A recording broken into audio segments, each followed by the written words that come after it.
پھر جناب والا ہم نے جو تحریک چلائی، ایک موقع پر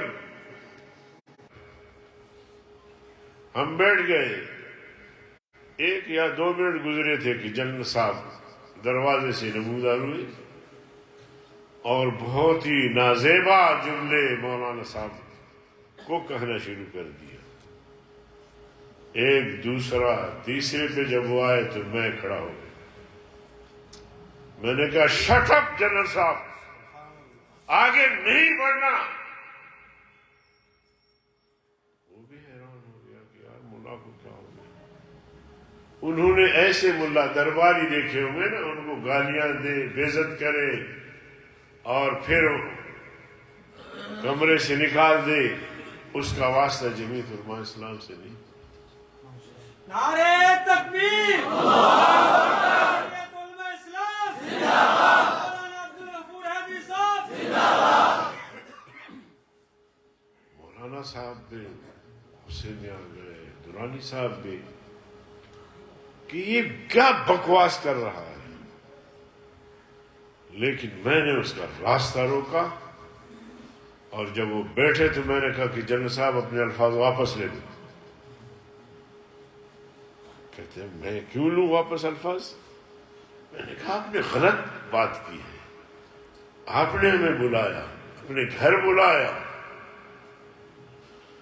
اور گھر بلا کے آپ نے نہ اسلامی روایت کا لحاظ رکھا، نہ علاقائی لحاظ ان کا لحاظ رکھا روایت کا، اور آتے ہی آپ نے گالیاں دینا شروع کر دی۔ اس حد تک ہم الجھ گئے ان سے، اور پھر اس کے بعد جب بات شروع ہوئی تو مولانا صاحب نے اس کا دماغ صاف کر دیا۔ پھر کہنے لگے کہ جی مولانا صاحب آپ تو بہت بڑے لیڈر ہیں ملک کے، اور آپ تاکہ آپ کی حکومت ہے۔ میں نے کہا پہلے جملے وہ اور اب یہ۔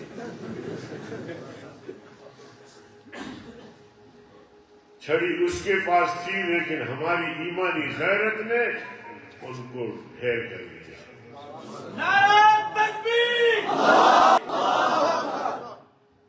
ہمیں کہتا ہے کہ تمہاری تحریک سے زرداری صاحب کو، نواز شریف کو فائدہ ہو رہا ہے۔ ہم نے کہا حکومت آپ کی ہے، آپ کو آرمی ہے، عمران ہے، جو سزا ان کو دینا چاہتے ہو دے، ہماری اپنی تحریک ہے، جانی الیکشن کے خلاف تحریک ہے، اور جعلساز آپ لوگ ہیں تو یہ تحریک آپ لوگوں کے خلاف ہے۔ اگر کسی کو ہماری تحریک سے فائدہ ہوتا ہے ہونے دو۔ بہرکیف زیادہ تفصیل کی گنجائش نہیں ہے، یہ باتیں وہاں۔ پھر جناب والا